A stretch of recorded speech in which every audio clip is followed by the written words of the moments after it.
Jelajahi cara baru mendapatkan informasi. Download Metro TV Extend sekarang. Pemirsa, tak bisa dipungkiri politik dalam negeri tahun ini disibukkan dengan pencarian cawapres demi pemenangan Pilpres 2024. Seperti layaknya ajang pencarian idola, sosok cawapres diprediksi akan menjadi tambahan amunisi para capres. Namun yang perlu diingat, jangan mengabaikan kepentingan publik. Kita akan mendiskusikannya bersama Direktur Eksekutif Indikator Politik Burhanuddin Muhtadi. Mas Burhan, selamat pagi. Pagi.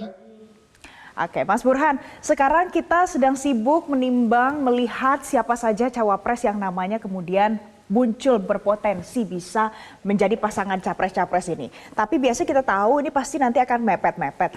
Pertanyaannya, apakah kalau mepet ini akan menguntungkan capresnya atau ya bisa jadi tidak menguntungkan? Memang ada plus minusnya ya, mengumumkan cawapres mepet sesuai dengan jadwal pendaftaran dan penutupan capres-cawapres KPU. Keuntungannya adalah kalau misalnya diumumkan secara mepet, itu bisa memitigasi dan mengantisipasi langkah lawan. Karena kalau misalnya cawapres diumumkan lebih cepat, maka lawan akan segera melihat kekurangan dan sekaligus kelemahan cawapres yang diusung oleh pihak lawannya tadi dan kemudian dimitigasi dampaknya, termasuk mengantisipasi siapa cawapres yang bisa menetralisir gitu ya, cawapres yang diumumkan oleh pihak lawannya. Nah, kelemahan yang lain ya kalau misalnya diumumkan lebih cepat, artinya akan menguntungkan kalau diumumkan lebih mepet sesuai dengan jadwal pendaftaran dan penutupan adalah ini kalau misalnya diumumkan buru-buru, itu kan akan membuat bakal cawapres yang lain yang awalnya mungkin berharap dipinang, itu akan segera mengumumkan langkah lanjutannya termasuk pindah ke pihak lawannya.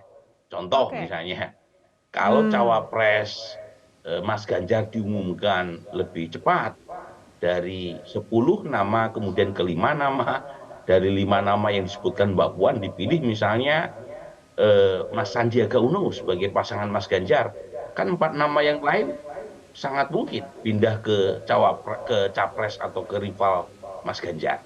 Nah, ini kelemahan kalau misalnya diumumkan lebih cepat. Tentu ya kalau buat publik lebih cepat lebih baik. Karena kalau diumumkan lebih cepat, publik segera bisa melihat, menimbang plus minus sekaligus tawaran programatik yang diusulkan oleh pasangan capres-cawapres. Oke, jadi ini mungkin bagian dari strategi politiknya begitu ya Mas ya, dalam dinamika menjelang nanti pemilu 2024. Kalau kita lihat fenomena sekarang ini banyak yang saling sandera, kemudian saling goda. Nah, publik itu harus mengerti apa sih dari fenomena yang seperti ini? Ada yang digoda, ada yang saling sandera juga. Iya, memang dua yang pertama tadi yang saya sebut itu ya Valen, itu murni untuk kepentingan elit politik ya.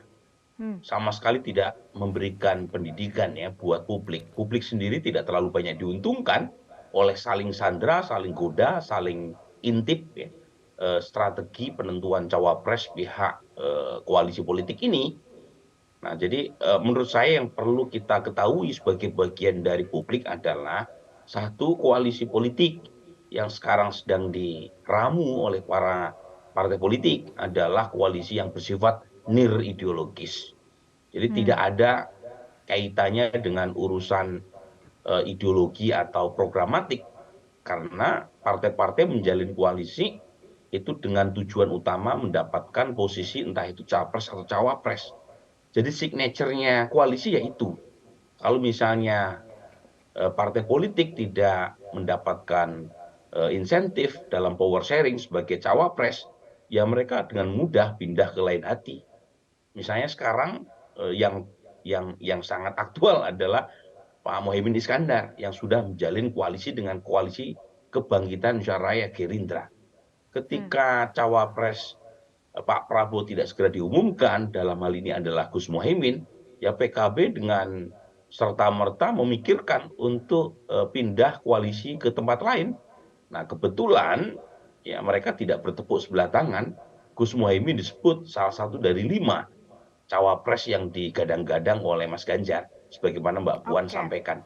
Jadi ini lagi-lagi menunjukkan betapa cairnya gitu ya koalisi kita, dan kita harus siap-siap untuk mendengar informasi gitu ya bahwa koalisi itu bisa pindah-pindah sebelum didaftarkan ke negara ya Baik. Oktober 2023. Jadi Mas Burhan, tadi yang disampaikan itu adalah untuk kepentingan partai politik. Tapi ujung-ujungnya nanti adalah partai politik pasti akan memilih cawapres yang akan sesuai dengan keinginan publik supaya pasti nanti menang di pemilu 2024. Nah, publik itu maunya cawapres itu seperti apa sih Mas Burhan kalau dari hasil survei yang sudah dilakukan sejauh ini? Iya betul, jadi meskipun elit ini punya mau, pada ujungnya yang menentukan adalah masyarakat ya, kita semua pemilih.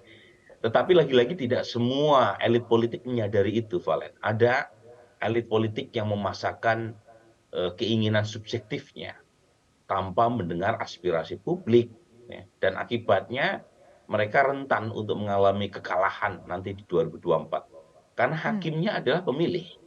Pemilih yang nanti melihat apakah capres-cawapres yang diusung oleh koalisi partai itu sesuai dengan preferensi mereka atau tidak.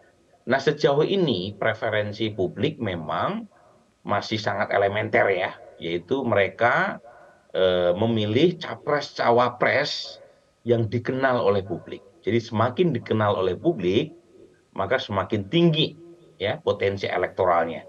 Nah, bukan hanya dikenal karena popularitas tidak cukup, tapi juga harus disukai. Jadi dikenal, Oke. disuka, dipilih. Nah, pertanyaannya apa yang membuat mereka suka? Ada dua kriteria utama. Satu adalah mereka perhatian sama masyarakat, peduli sama publik. Yang kedua adalah mereka jujur. Jujur itu punya integritas, amanah. Nah, dua ini saya kira yang harus dimiliki oleh bakal cawapres sehingga mereka punya nilai tambah secara elektoral di mata publik dan karenanya dipertimbangkan oleh elit politik. Oke, dalam survei yang baru saja dirilis akhir-akhir ini ada nama yang kemudian melejit sangat besar, signifikan jumlahnya. Erick Thohir kita sebut seperti itu. Angkanya cukup bertambah signifikan. Itu alasannya karena apa Mas Burhan? Alasannya tiga tadi yang saya sebut, kebetulan Erick Thohir mengalami peningkatan popularitas 15% sejak menjadi ketua umum PSSI. Jadi jadi setelah Apakah itu menjadi orang bentuk nomor kalau satu Erick di Thohir Federasi. melakukan apa yang diinginkan oleh publik? Betul. Jadi misalnya tingkat kepuasan publik terhadap Erick Thohir sebagai ketua umum PSSI itu meningkat tajam. Sebelumnya 73% di bulan April, 2 bulan setelah terpilih sebagai ketua umum, masyarakat approve kinerjanya sebagai ketua umum PSSI, sekarang udah tuh 92%. Dan mungkin pertanyaannya apa yang menyebabkan itu? Oh ternyata memang banyak gebrakan Erick ya sebagai ketua umum PSSI. Misalnya berhasil melepas dahaga sepak bola dalam meraih prestasi di SEA Games ya. 32 tahun nggak pernah menang di SEA Games, terakhir di Kamboja, Indonesia menggondol emas. Kemudian juga beliau berhasil menservis keinginan masyarakat penggemar bola di tanah air dengan menghadirkan tim-tim kelas kakap ya, Palestina, termasuk juga timnas Argentina. Oke. Jadi ada banyak hal termasuk juga penegakan disiplin ya dalam sepak bola, termasuk juga pembentukan satgas, pengaturan Baik, skor sepak bola dan seterusnya. Jadi memang sebenarnya banyak yang dilakukan oleh Erick Thohir, misalnya sebagai ketua umum, sebagai menteri ya BUMN. Tetapi yang meningkatkan popularitas secara tajam ya PSSI. Nah itu yang kemudian meningkatkan elektabilitas Erick sebagai cawapres. Sebelumnya kan baik. Erick nomor 5 atau nomor 6 ya dalam papan klasemen cawapres. Baru Baik. setelah dianggap sukses sebagai ketua umum PSSI, beliau mengalami kenaikan signifikan. Baik, jadi sudah ada bukti nyatanya ada nama kandidat cawapres yang ternyata naik signifikan hanya karena hasil kerja nyatanya. Begitu ya Mas Burhan. Ya Mas Burhan, terima kasih. Direktur Eksekutif Indikator Politik Burhanuddin Muhtadi sudah bergabung bersama kami pagi hari ini di Metro Pagi Prime Time.